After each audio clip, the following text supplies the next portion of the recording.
Hello, everyone. My name is Jean-Michel Elite, and today I'm coming to you with a very, very interesting story. So, I'm a native New Yorker, and since I moved to the lower Manhattan Midtown area, I've never experienced more racism than when I lived here. And I had a very unique experience growing up in New York as a native New Yorker. I'm originally from South Jamaica, Queens, but I've also had the luxury of having the experience of living in Long Island in the suburbs, all the way out in Suffolk County, in a predominantly white neighborhood and white school and white everything. Okay. So I have a unique experience dealing with white people who are financially secure and the attitude that that brings and the privilege that they have and how they exercise that privilege. Also, I have a unique experience dealing with people who are white adjacent and how they treat black people, whether you have money or if you are financially insecure or financially lacking, I should say. Excuse me. So, yesterday, like a lot of days, I go to a little place called GMHC, which I've been going to since before the pandemic, since I've had my first apartment in the Bronx in 2011. I was going there in my second apartment in the Bronx, where I was from. I was living at that apartment from, I would say, like 2012 until roughly right before the pandemic, or right like the beginning of the pandemic. Sorry, and that place has always or was a safe haven. It was a meeting place for friends. It was a place you can get free meals. You can get, condoms and contraception and, counseling and housing assistance and a whole plethora of things, right? And after the pandemic, I seen the dynamic in that organization change. And it was apparent to me that the black American clients there were being sidelined and pushed to the side and disrespected and ignored in favor of course, white gay men and immigrant gay men, no matter what the immigrant's background is. It can be immigrant from Africa. It can be immigrant from a Latin country. It can be any kind of immigrant was being pushed to the forefront, and black Americans were being pushed in the back. And we're seeing that a lot in the current timeline we're in America, especially in New York City. It's actually very disrespectful. It's very telling. And things are going to have to change because it's just not okay. Right? So let me just say this. I'm a healthy gay man who is vibrant and talented and lovely, and I'm single. And single gay men go on the dating apps. They want to keep some sort of community, whether it be intimate community or be platonic community, which is why I attend or frequented GMHC. They also have different, groups there for substance abuse recovery and counseling for mental health. And they have men's groups where you can share your stories in the group and have snacks and, fellowship, right?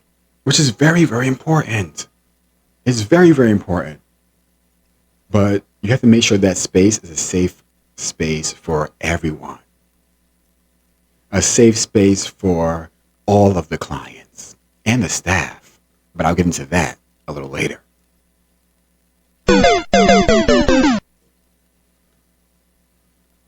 So, yesterday, I attended GMHC because they have lunch there from Mondays to Thursdays from, I believe it's 11:30 a.m. until 1:30 p.m. And that's when they cut off the lunch, and you can sit in like a lounge area, work on your laptop. You can fellowship with your friends that you've known for years that still come there. A lot of people have, passed on because, pandemic. We're like, oh, have you seen so and so? Oh no, you haven't heard. So we go there to connect. We go there to plan weekends, or we go there to, just shoot the shit. I mean, isn't that allowed?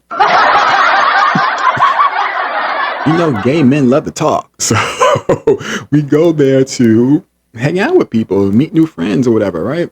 So yesterday, Wednesday, April 8th, 2026, I go there like usual. I arrive for lunch. I get on the line. Normal day. Normal day, right? Normal day. I look damn good. As per usual. I go in there with my beautiful and loving energy. I think they were serving some sort of chicken and mushroom sauce with quinoa. I don't like quinoa, so I opted out of the quinoa. They also had carrots. I'm not a big fan of how they cooked it, but I can't complain when it's free. So again, I get on the line, I get my food, and of course in the background you hear New York City. This is authentic, you guys. This is authentic storytelling, investigative work I'm doing. The Lord's work, okay? Let's not play games around here.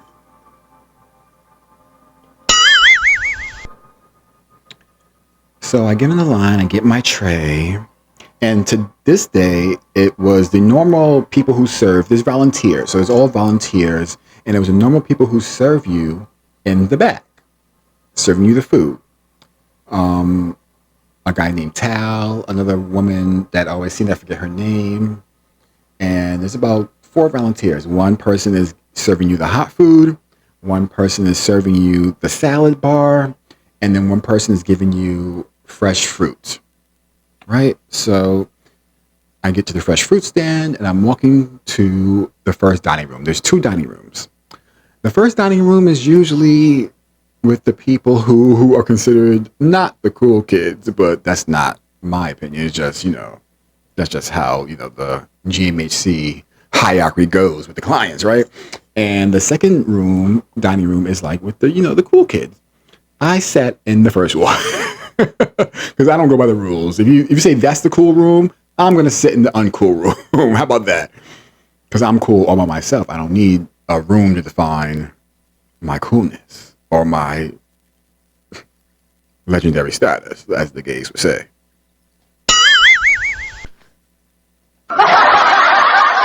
So I go into the uncool room, and I'm sitting there eating my lunch, and it's only me there at a table by myself. There's maybe about 1, 2, 3, 4, 5. I would say there's 5 tables in each room, 4 or 5 tables, right? And they're round tables. So I'm sitting at my table, a round table by myself. No one's there, all by myself. And mind you, it was fairly crowded, so no one was at this table. And I was like, great, by myself, wonderful, amazing. And maybe 10 minutes later, another Black American man comes to sit next to me. I've seen him many a times. I don't really converse with him. I just keep it cute and eat my food. So he sat down next to me, which is fine. I don't own the table. He can sit wherever he wants. And I'm eating my food, and I see this man that looks awfully familiar to me. And I'm like, And thank the gods in the heavens and the earths and the gods and the goddesses for my beautiful gift of photographic memory, which has never steered me wrong. I've had it since I was a kid. And I never forget a face. I might forget your name, but I never forget a face. I don't care if you gained weight, lost weight, dyed your hair, got a buzz cut, or a lace front wig. I'm going to remember that face. And I see a man. Oh, so let me just preface this. They have different volunteers besides the main figure volunteers that are there, right? So they have many people that come in. Today, there was about maybe 10 volunteers from the Bank of America. The Bank of America. The Bank of America.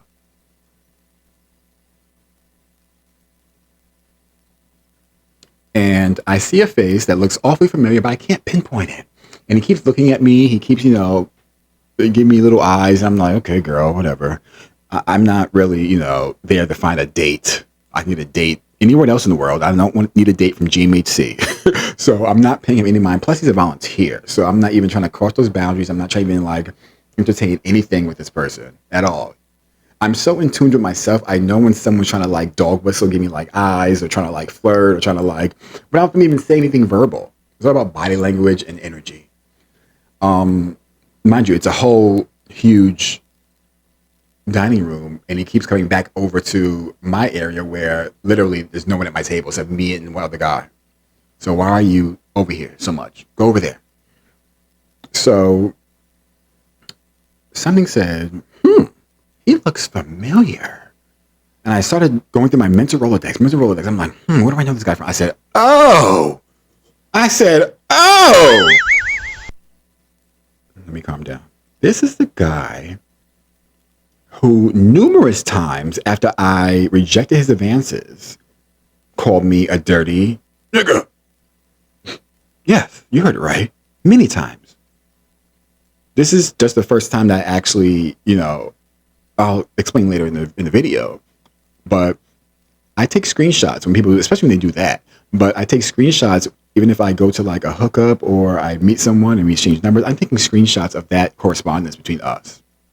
As a black gay man in America, or a black man in America, period, when you're meeting strangers or, corresponding with strangers, you need to have some sort of proof to protect yourself. And thank the Lord for discernment. Thank the Lord for me having my faculties and my squabbles about me, because baby, if I didn't have those screenshots, you'll see later in the video what I'm talking about.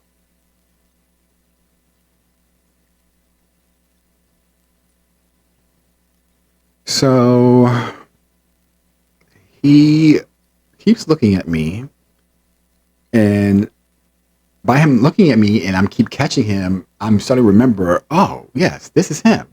So before I jump the gun, I asked the guy next to me, who I've seen numerous times who I don't even talk to. I'm going through my photos, I'm going to my Google Photos. I'm like, does this look like him? He said, oh yeah, that's him. I said, look what he said. He said, oh. He said, oh yeah, but that's him. I said, okay, I knew I wasn't bugging. So the initial response or initial correspondence between me and this guy happened on August 7th, 2025. The one that I documented. But like I said, I'll explain later that he's hit me up numerous times with the same response. And his same response he hits me up with, and I'm pretty sure he does this that everybody hits up, which is kind of weird. He says, hey, I want you to eat the groceries. And we all know what that means in the black vernacular world. The AAAV, what eat the groceries means. Okay? And then I'm like, I'm not doing that. I don't. Sir, no. So I had some choice words from him. I think I said, I'm not eating your effing ass, motherfucker. I'm not doing that. And his response was sort of the same response he's done in the past, which is so disrespectful and so weird. It's just like, sir, if you feel this way about black people or black Americans, why are you hitting me up? Why are you contacting me? Why are you showing such hate for the same person you wanted to be intimate with? Potentially. It's quite jarring to me. It's quite weird to me. And this is why I always say you have to vet these people when you're trying to date them, be friends with them in a platonic way or even a romantic way. You have to vet these people and see what their world views are before you just go laying down in the bed with them. That could be a deadly energy exchange. And we don't know what an energy exchange is. Someone you can hang out with and they can place something on you and you have no idea. And it's not a physical STD, it's a spiritual STD. Okay? And that's a word. So the original correspondence, I'm going to read you what it says here on my little laptop. He goes, hey, sup? And I immediately recognized this guy. So I said to him, and I said this to him, I said, I'm not eating your fucking ass. Get lost. The Scorpio came out. He goes to me, oh, girl, then you're a bottom. I said, oh, girl, you're an ugly white man. Okay. I said 42, and I'm sure you look 52. His response was, get ready for this. His response was, you guys, and you're a nasty nigga, with the crying laughing face emoji 3 times. Yes, he said, and you're a nasty nigga, with the 3 crying face emojis. How disappointing is that? Then I had to take a breath. And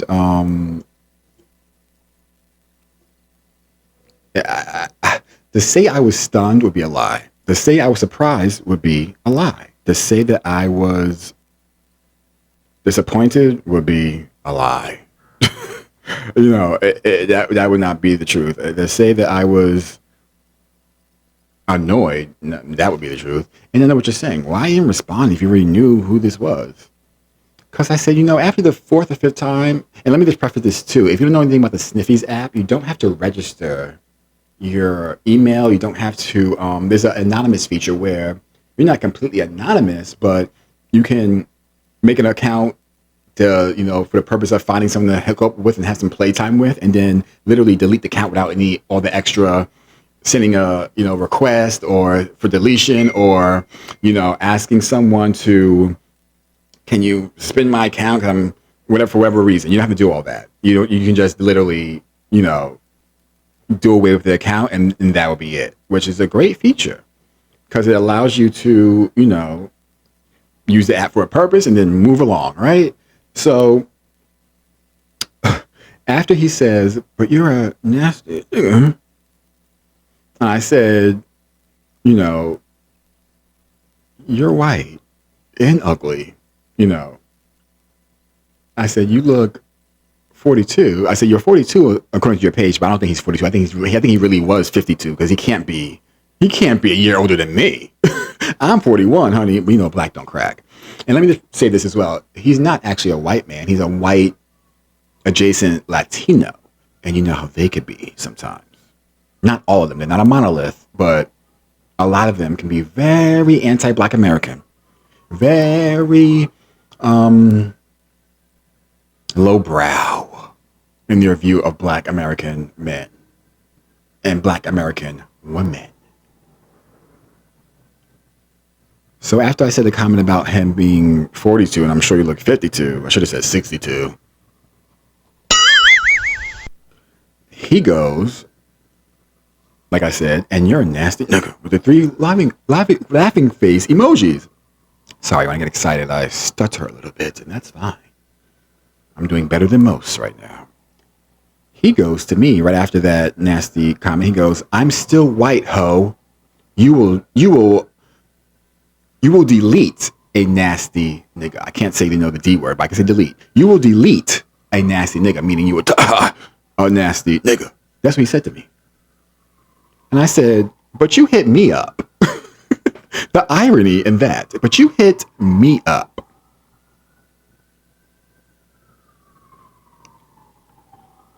You guys, so I said to myself, am I going to be one of those docile people and let this just pass? He's in my presence. I feel threatened now. You told me that I will die. Now, I don't know if you were saying that you're going to kill me, or I will just, you know, my fate is DEATH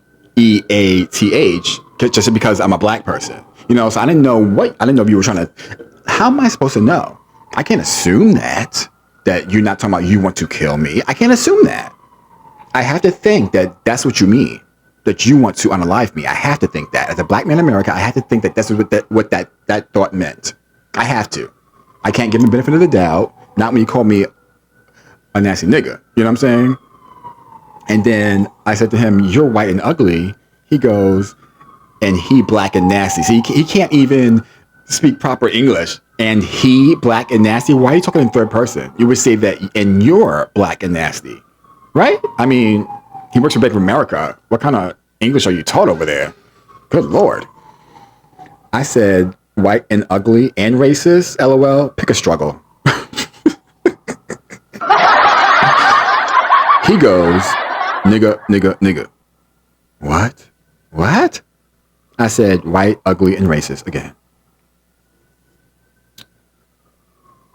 So again, when I see him, like I said, I confirmed with the guy next to me. I said, does it look like him? He said, oh, yes, that's him. I said, okay, great. So I didn't say anything to him. I just saw him keep walking back and forth, like hovering around my table. Even the guy next to me was like, I think he knows that you know that's him because he keeps coming over here. Now he ran and went, not ran, but he swiftly, when he realized I knew that was him, he went into the other dining room. Isn't that telling? The dining room that he was in this whole entire time, he went off and went to the other dining room, which he was never in because I was watching, the situation. Then he goes to the other dining room. Very interesting, right? So I was like, wow, do I sit here and let him get away with his nasty behavior? And he's wearing a Bank of America volunteer shirt, which means he's an employee of a Bank of America branch somewhere in Manhattan or New York. I would assume this goes against your code of conduct, right? Bank of America? I would assume it does.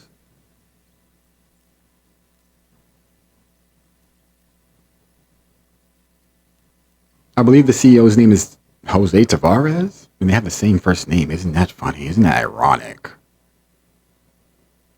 And so I'm like, what does a man do in this situation? So just as I'm having these thoughts, I see another Bank of America employee and volunteer coming towards me. So the role of the volunteers is they come around and take your lunch tray and they throw them out. They want to provide a very nice service for you, and make you feel special. So they have people catering to you in a way. And they come and take your tray, they throw it out for you if you want them to. I always throw out my own tray. I don't even want to throw out my tray for me. I'm an able-bodied person. I can throw out my own tray. So he comes over to me literally when I'm almost done eating my chicken. He says, you want me to take your tray? I said, oh no, but I do have a question for you. I said, who's in charge of you guys?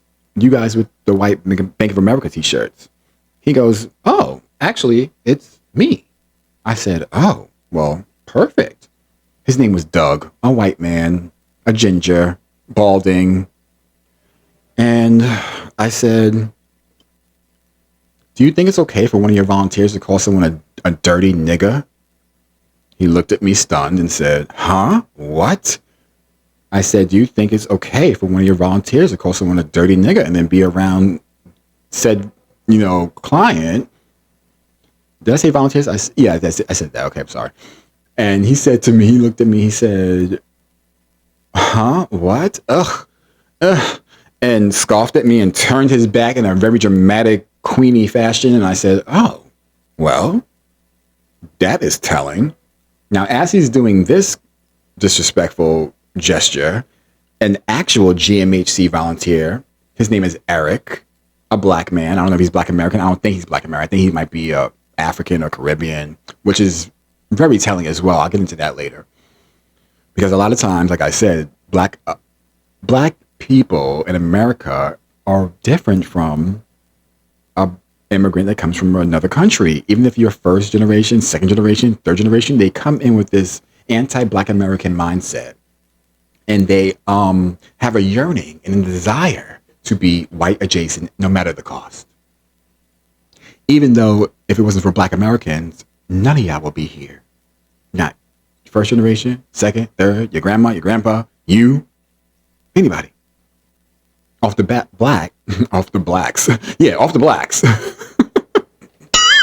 Off the backs of black Americans. Okay? Blood, sweat, and tears and sacrifice and hard labor for 400 plus years.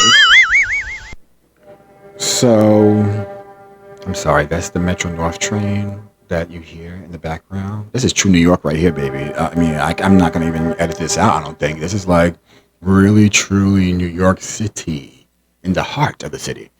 And so let me continue. So when he did that, Eric comes just, Eric is a little gossipy. He's a little catty. So I think he saw some sort of exchange between me and Doug. Mind you, I'm sitting down, Doug is standing up.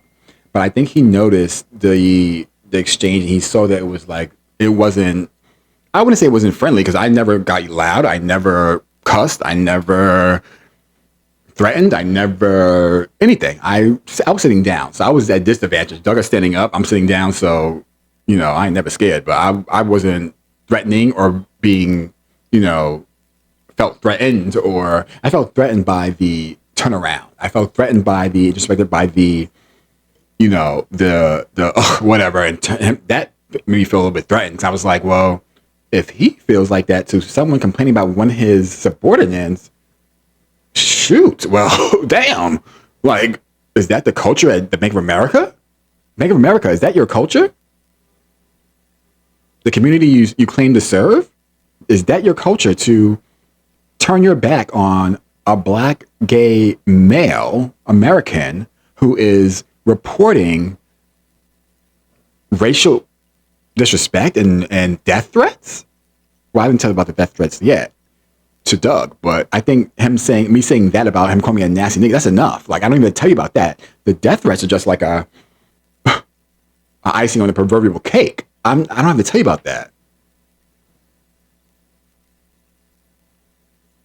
So again, Eric walks over. And let me give you a little background on Eric. Eric is a guy who tried to holler at me, and another person, I rejected their advances. Because when someone comes towards me and they act like they want to be platonic friends, but they have a ulterior motive, I immediately detect it and I immediately cut off. Immediately. I don't have time for that. And especially if I'm not even attracted to you, not even my type, and it's like, girl, like, come on, stop it. Look at you, look at me, and yeah, deal with it. So Eric asks Doug, he goes, what happened? So mind you, now Doug's back is turned to me now. He turned around after he's doing the little, whatever, I'm not dealing with this. That's the attitude he gave me. Eric says in a whisper voice, but I can still hear them. They're not even like, their arms length away from me. I don't have to even, listen, they were very close. They were like basically sitting at the table, basically, with me. Excuse me. And he asks Doug, he says, what happened? What is that about? And Doug says, the Bank of America employee, the lead of the volunteers from Bank of America says, he said something about a dirty nigga, I don't know. And Eric's eyes went as wide as saucer plates. They went as wide as, and by his reaction, I knew that he repeated that word because I heard him. But I knew it was confirmation that he repeated what I thought I heard. Even the boy next to me looked at me like, "Oh my lord," you know what I'm saying? Because he heard it too. So in that instance, I said, "Ooh." I said. So at that point, Doug walks away, and like a tizzy or whatever, a hizzy or whatever you would call, I don't know. He just walked away in that Karen energy, and I said to Eric, what happened? What did he just say? And Eric is just so, and this is what I mean by all skin folk and kinfolk, and certain people that come from other countries here, whether they're born here or not, they have the mindset of their parents who are immigrants, and they're very anti-Black American. They're taught that in the household, a lot of them. Not all of them, they're not a monolith, but the majority of them are taught that. Stay away from Black Americans. Stay away from Black, try to get as white adjacent as you can. So at this point, I'm just frustrated with Eric because I'm like, you can actually tell me what just happened. He's like, I'm like, girl.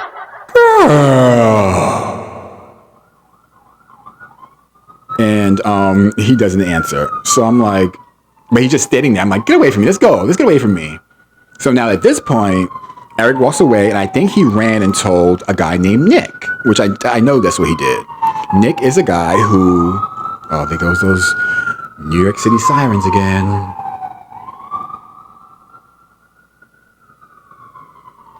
Reminding us where we live, in the concrete jungle. This is real life here, people. So he ran and told Nick, which I'm pretty sure my discernment is telling me that, because there's no reason why Nick, who never really comes into the dining room, right? Because he's supposed to be stationed, so he says, at the podium where people come in to get signed in. Now, when you get signed in, they give you a little card with your face on it. Now they have a revised card. There's a blank white card, or like almost like a credit card or bank card, and they tap the little thing and they register in the computer. They want to document how many people came to eat, who it was, what time you came in, whatever. So Nick, now, so I'm like I told you, I was almost done with my food. I was damn near done. I was at the last 2 bites of my food. That's exactly why Doug had walked over and offered to take my tray. So at that point, lunch is almost over. Lunch is damn near done. So anyone that's walking in now, they're going to be told, oh, lunch is done. We're done. So there was no line. There was no one waiting to get signed in. There was no one in line waiting. And there's numerous volunteers there. There's people behind the counter that are serving the food that are standing there because no one's online. There's about 3 or 4 other volunteers standing at another podium where they give you your utensils and your napkins and your actual tray. So there's 4 people there. And I'm pretty sure that someone out of those 4 people knew how to sign in a guest. Nick is not the only person that knows how to sign in someone. Now, usually a beautiful black woman is there. Her name is Miss Donna Pine. She's a wonderful woman. She's been there since the first GMHC. This is their second location. So after pandemic, they got a new location. And after that, the culture changed there. The energy changed there. The staff members got a little bit weird. It was no connection to the clients as much as it was when it was more community when it was at the old location near Hudson Yards. Okay? And the energy changed. But Donna Pine has remained the same. Kind, gracious, loving, sweet, and very down to earth. She wasn't there. I don't know if she's on vacation. I don't know. So, but she wasn't there. So Nick was there. Okay. And Nick is there and he comes to the lunchroom because I know that Eric went and ran because that's what he does. He's a gossip. He's very catty and he should be a volunteer. I think it's very interesting. And I think it should be something in place where people who are clients, there should be more of a vetting process before they just make them volunteers, because those people that wear the red volunteer shirts at GMHC that were once clients, they had this energy about them of, oh yes, honey, I can tell you not tell you what to do, but they look kind of like, like, girl, you're a client. You were just a client last week, and now you're a volunteer, and now you're highfalutin now. Child, you don't get lost, honey. If you don't get the hell out of here with that dumb superior complex you think you have because you want to be white adjacent when you were just a client yesterday, because that's how your parents taught you to do, huh? Disrespect black Americans, but all the while try to cozy up to the white people because you think they're going to give you an opportunity. They think the same thing they think about black Americans, they think about you. They just know that y'all are more docile, and black Americans are more prone to sticking up for rights, which proved my point, because when I asked Eric what he say, he acted like a docile person, like, like the cat had more than his tongue. He had his tonsils, his tongue, his teeth, his lips, everything. The cat had everything.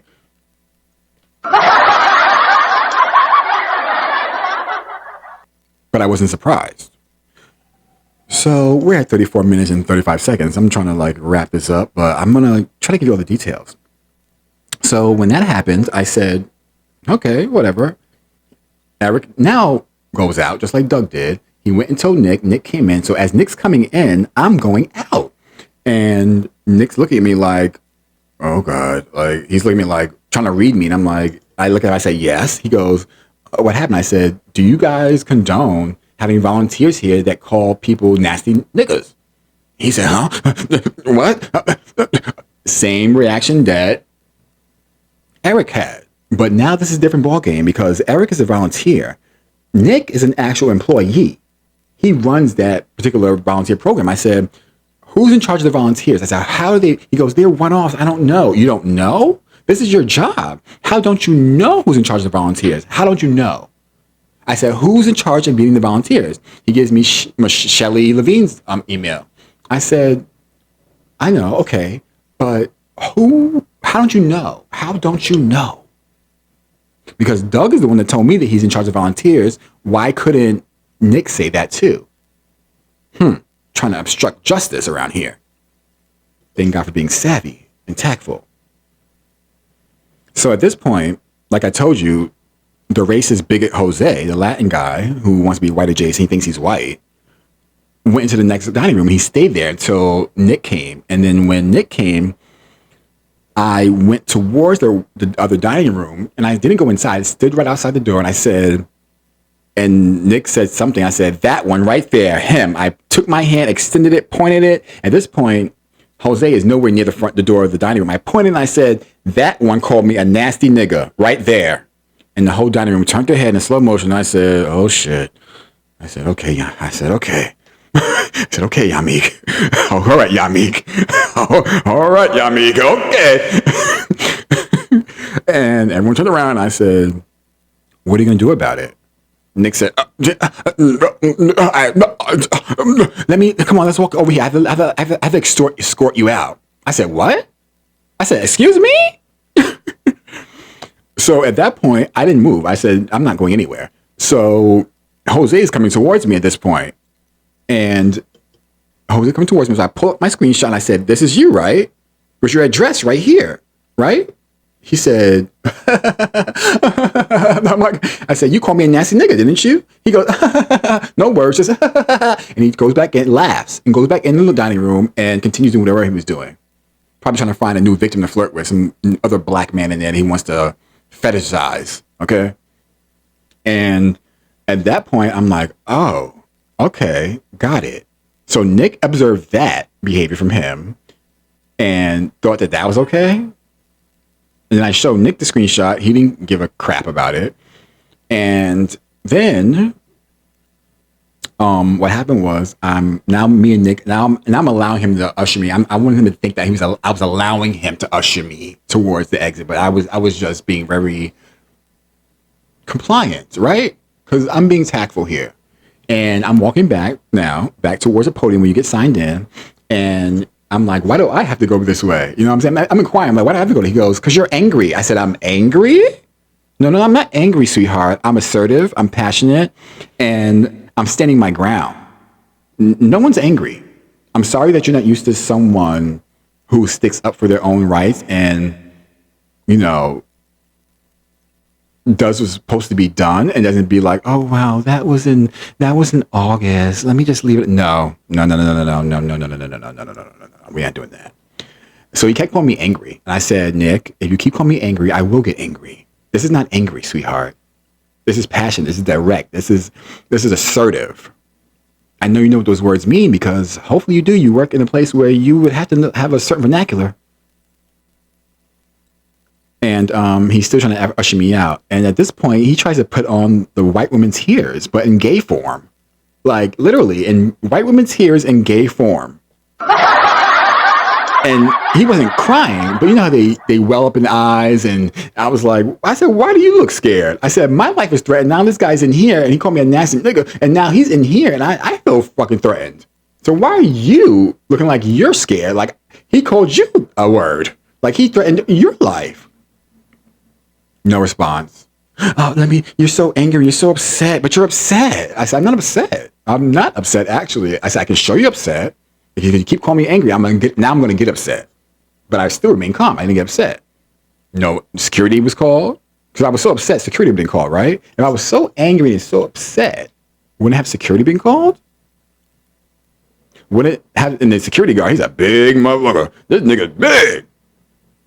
See, I can say that word. Could be on the faculty that word. And I'm not saying it in a nasty, disgusting way, threatening someone's life. Okay? So, and white people should never tell black people about them not using that word. Are you out of your mind? Are you out of your mind?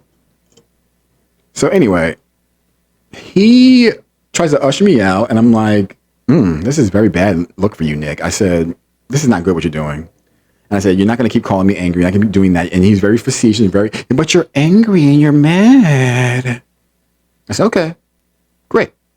So I'm going to the dining room. I leave that area and I go in the living room now. It's called the living room. It's just a bunch of couches. You leave your laptop, free Wi-Fi, and just sit there and chill till whenever. I think it closes at like 4 p.m.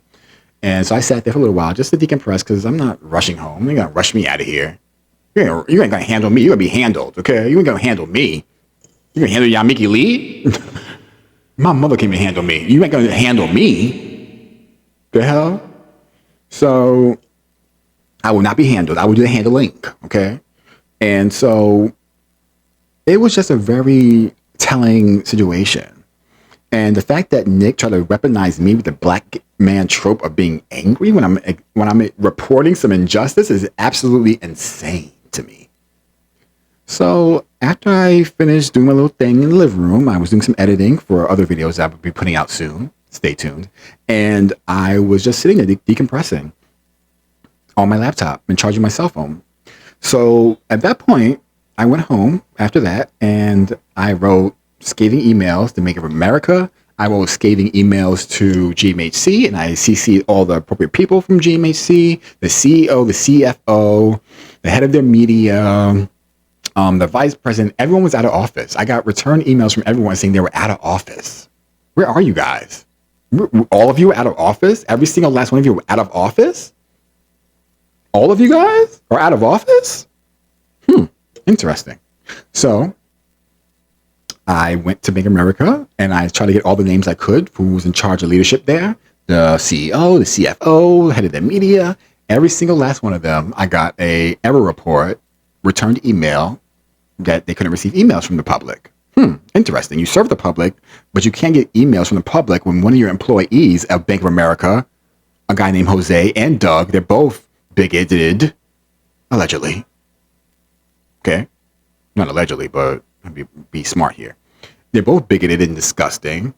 We can't report one of your employees, but you're in our community and injecting yourself in our community, but we can't inject ourselves in your world to report about your nasty employees who have no class, couth,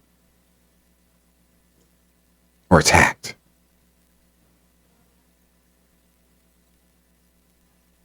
So when I got the return emails from all of Bank of America's head figures, I said, oh, well, let me do my little research. And there's a little website called Navex where you can report things to Bank of America about their employees, about the company, about everything. And I did such. I sent the same email that I sent to those people that were unavailable. The email got returned. I sent those emails. The same email, I copy and paste and put that in their Navex website. And now I'm home now. I'm chilling. I'm making some tuna fish, some home sweet potato home fries, some sweet plantains, some avocado. I'm doing my thing, right? In my element. So I'm like, that's very interesting. I get an email from the Navex company in literally 30 minutes. You're emailing me back saying we received your complaint. Why did it take GMHC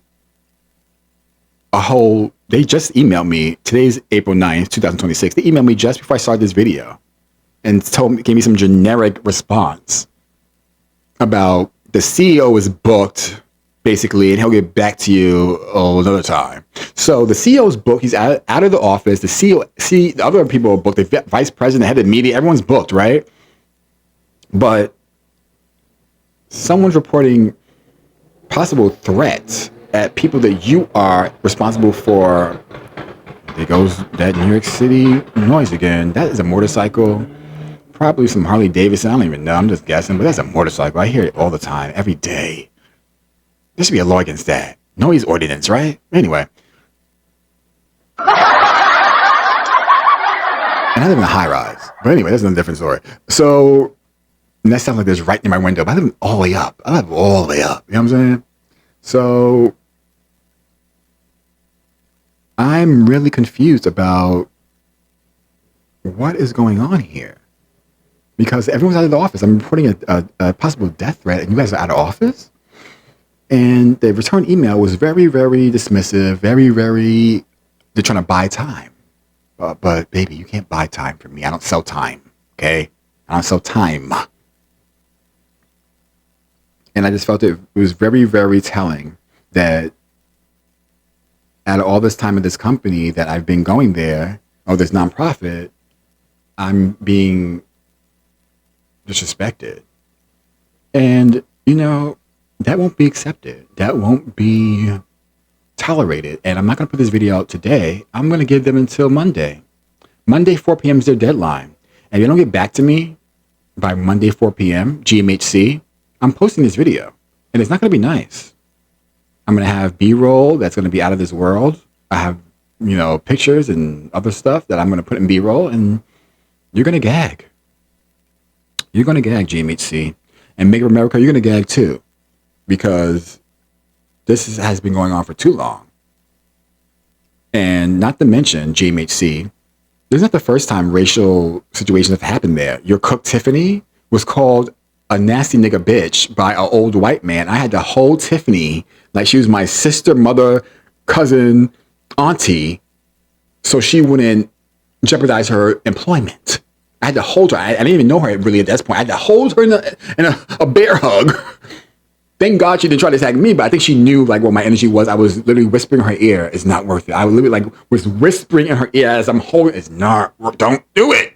Don't do it. So this is not the first time. Okay. And not the first time for me either. I'll give you a brief synopsis. Another time, I'm at the pantry, because they have a pantry there too at GMHC. You can get, pantry things. And I'm there, and I'm leaving the pantry, and I have a book bag on full of pantry things. I have 2 bags on each arm filled to the brim with pantry things. It's wintertime, so I have a winter jacket on. I'm sweating. It's hot. And I'm walking out of the pantry, going back to the living room area, and a Latino man is coming towards me.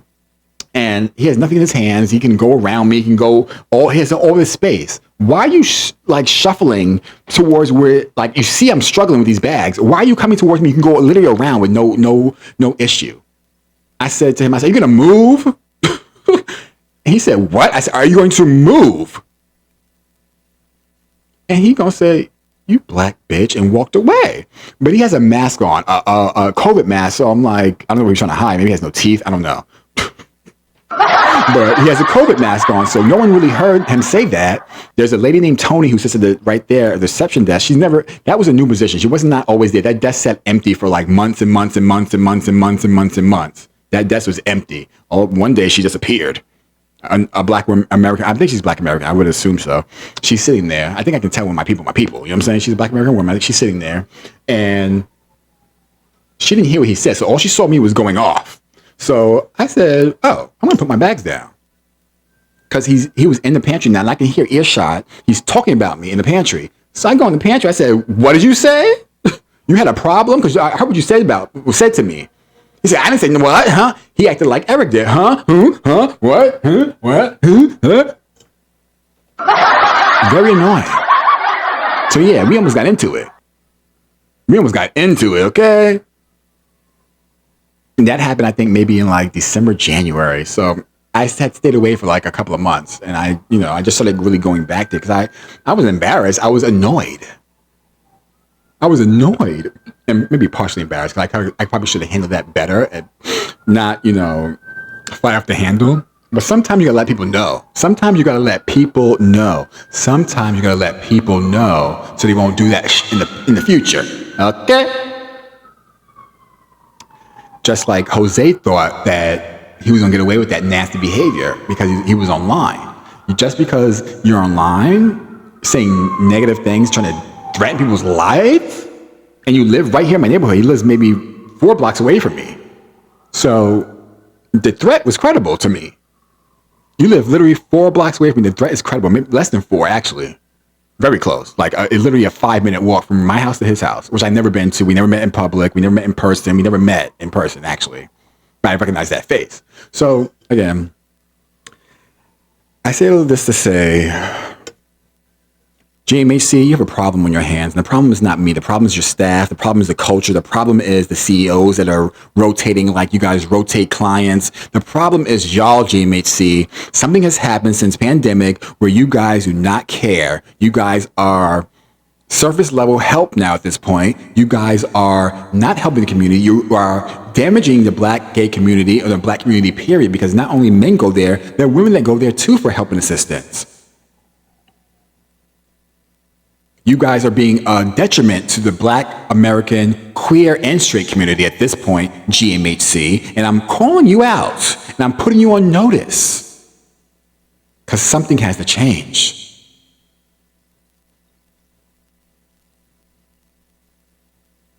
You guys are disgusting in your behavior, disgusting the way you handle things.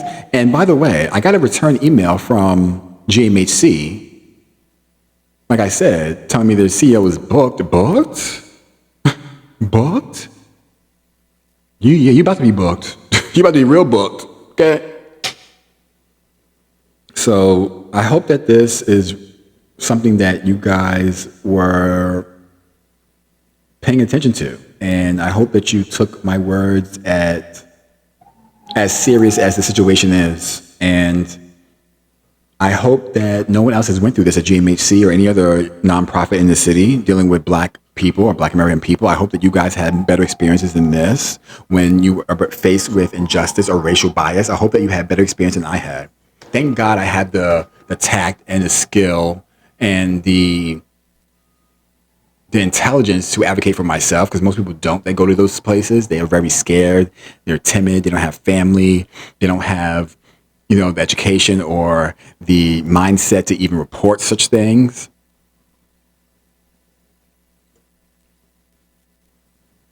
But that's not my story. That's not my reality. I've always been the person to stand up against injustice. That is my name. It's in my blood, my DNA, my ancestors. This is our land, our world. America is black Americans' world. Until you guys realize that and show homage, not be disrespectful and rude and nasty and treat us like the scum of the earth, you continue to get people like me who will call you out. Okay? I'm not asking to be treated like a king. I'm asking to be treated with respect and kindness.